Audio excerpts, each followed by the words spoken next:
Hey there, hi there, ho there. What's going on? So, this picture was taken in 2011. This is in Lancaster, California, at the home of my friend, Joe. There was about five other people there, his wife, his two brothers, maybe his nephew, but at least one, two, three, four, at least four people. Um, this is when I proposed to the woman that I'm in this legal issue with. I had flown her. She was going through probate court because she had, as mentioned before, I don't like saying it, but she had abandoned her son to go do these things that she did with a former classmate from San Diego State University. She was a criminal justice major, and her friend or classmate was a social worker major and was a employee for San Diego County at Child Welfare Services. So while she went to go do this, because she had a former relationship with that social worker's brother that sparked from her hooking them up, like when they was at class, they eventually sought guardianship because she had left her child to go be with this guy to go do these things that I will show you right now in writing. Not my perception, not my opinion, not how I feel. This is the chronology of events. But she couldn't leave because she left her son with these people. They asked for guardianship because he has epilepsy and he needed to get medical, and they needed to make decisions for his school. And so they needed to have guardianship, but she refused. While she was out there committing these crimes, selling them drugs, doing them things that she was doing, getting them DUIs. And so she couldn't leave San Diego because she was fulfilling what the court had demanded that she do, as well as the PC 1000 program when she pled guilty for those crimes that she was arrested for, as well as the DUIs. She did the jail time, and she had to do the follow-up, because when you get a PC 1000, you're pleading guilty. There's a deferred judgment for a certain amount of time to allow you to do the things that they demand, and then the charges will be dismissed. But you have to plead guilty, so that means that you did them. There's no, oh, well, there's no felony. No, she did the crimes because she pled guilty. And that's how that works. So I was in Sonoma, California when I met her. And so she couldn't leave San Diego. So I flew her up in a limousine. I flew her up in a limousine, excuse me. I flew her up on a plane, picked her up at San Francisco Airport in a limousine. We drove to Sonoma, got a U-Haul truck, loaded up my things and my dog, and we drove to Southern California. I had it set up in place to propose to her on the way down at my friend's house. And this is where that took place. So I proposed to her, and, and I loved her. And, of course, I still do. This is painful, but I still do. It's the mother of my child and the woman that I love, or loved, whatever. And so yesterday when we was in court, her attorney, in an attempt to change the chronological events, said that I forced her to marry me because she was pregnant. Now, if you look at this, she's not pregnant. I was proposing to her. This is time stamped and dated and everything, and there was witnesses before she was pregnant. But I asked her to marry me here. Then when we arrived in San Diego, like maybe after a month and a half, we got pregnant. Like, it was not a mistake. It was intentional. So I was taken aback. I was kind of just aghast at how brazenly willing her and her attorney are to just go in there and just flat out lie. That's where they're at right now. Not that it's the first time, because on Monday she did the same thing. And it's like, these are things that I can prove. So at this point, I'm just going to put the proof out there. Because when you go in there, that's what you're up against. It's maneuverability and gamesmanship. So if it's not, properly put in place, or if you try to cite something, they try to talk over you or interrupt you and just try to, water down anything you say by just talking over you and playing the victim. It's a trip, man, going in there. Like, they're just, I don't like haggling with them. So rather than play the game in there, I try to submit the evidence to the court, or put these here so they can just chew on that, chew the fat, whatever, look at it, marinate on it, do what you do. But it's just kind of just disgusting when they go in there and they lie and then they play the victim. And I just don't get it how that works like that. But so her statement is inconsistent. But this is an asset forfeiture. That is her name. That's both of their names, her and the man she was arrested with. $4,000. This is what happens when law enforcement seizes drugs from you and cash. The cash, they'll send you an asset forfeiture paperwork to see if you want to claim the money. But if you look at her arrest record for that, it asks if what her occupation was, and right there, employment type, unemployed, right? So let me see, where's the booking number, there it is, case number, jail booking number. All the charges are down here, but they're kind of blurted out, but it's drugs and guns. There's some enhancements in there. And yeah, so the arrest date was 4/2/10, 10:51 p.m. And yeah, that's the arrest record. That's the asset forfeiture. This is a newspaper article, and I'll read that to y'all later.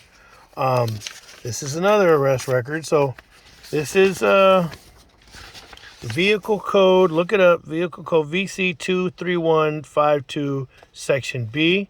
Allegation vehicle code 23540-C count 2. Vehicle code 23578. So those are enhancements, and you look at it right there. It says 273rd day. So that means you look at it. That's her name, Lopez. Blah blah blah. Booking number right there. This is real. So what that means is she was arrested within 273 days of her first DUI, and if you look up those numbers, that means that it was she had a higher alcohol content than the first arrest. So you get two enhancements. One for it being shorter than a year period of your first, and then you get another enhancement for the alcohol level being stronger than the first one. So there you go. There's the case docket number CN 27021-1, court date 6/4/10, offense health and safety or 11377 section alpha. That is County of San Diego, PC 1000 Deferred Entry of Judgment Program. All right. So there's no ambiguity as to whether or not these crimes were committed. Now these newspaper articles, those ones describe the whole thing about selling drugs when they had kids with them. Not that she was party to that, but that she was responsible for keeping that person from doing stuff like that again and honoring the conditions of the pre-release. Because when you're on parole, federal or state, you're out early. So you have to comply with those rules. And she had a duty to protect the public and make sure this individual didn't commit more crimes and follow through what they promised they would. Instead, she was arrested for committing crimes with the person along the same caliber as what he was placed in her custody for, or in the BOP's custody, and then into the halfway house custody on the behalf of the BOP. So this is not my feelings. It's not no ambiguity. This is not like some angry, vindictive husband just making some stuff up and everything. That horse shit, man. It just this isn't toxic masculinity or counter feminism. No, man. This is a parent who did some horrible stuff and did great as a parent at the beginning of our relationship and while carrying our son and during the whole breastfeeding. Amazing, wonderful. And then when we bought our house, things started to change. The old problems came back. And when it just kept going and going, and then more of the old friends who never really kind of got their shit together and family members that were toxic weren't really placed into perspective like they should have been. And that seemed to override the responsibility that we have to our son. And it's just like, it got to a point where it's like, yo, enough is enough of this. And So they try to make everything to be out retaliation. But when we have friends that had little children die because of drinking and driving, two little girls. We have friends that have died from overdoses, from murder, um, because murdered because of their substance abuse and their alcoholism. And we've had friends that were, like I said, crashed behind a wheel. And so we have enough life experience and it'd be like, no, we need not pass this down to our son. And same thing with relatives that we have. It's not just friends, it's relatives. There's an addiction line in our family, and we have a responsibility to snip that stuff. So I went to Kaiser. I was asking for help, but the other person was like, nah, I don't got to do no help, blah, blah, blah. It's like, hey, look at the things that were done in the past. Not trying to be a dick or nothing, but hey, those are relevant. Like, let's talk about this. And it was just like flashback, boom, like, oh yeah, well if you can't deal with it, then I'll destroy the marriage. And it was like, it got to, I was like, I don't want to destroy the marriage. I love my family, my wife. I built this on the back of the death of good friends and brothers that I had lost. So I didn't want to fail them, and I didn't want to fail the marriage. So I put up with it for a long time.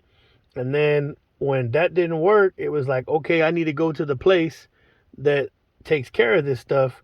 But I still tried to be like soft walk it, right? And those people who failed me, the same agency that failed me, then they failed my son. Then I went to them and told them that, yo, y'all failed me, so please don't fail me now. I'm just here to ask for help. And what did they do? They failed me again and did what was in their best interest, not the best interest of my son.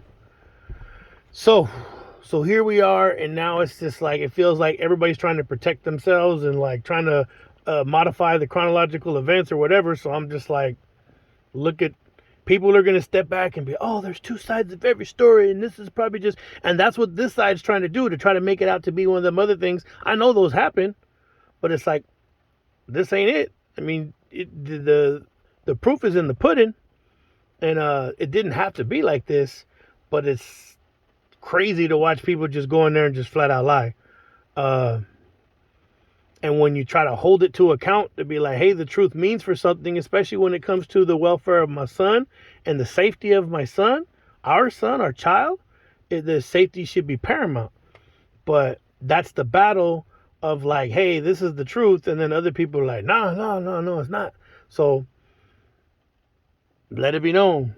I'm just starting with this. I'll read you all the rest shortly thereafter. I don't want to make too long a video. I'll make a part 2 for it, or another one, and read you those newspaper articles, because those, you got to hear those.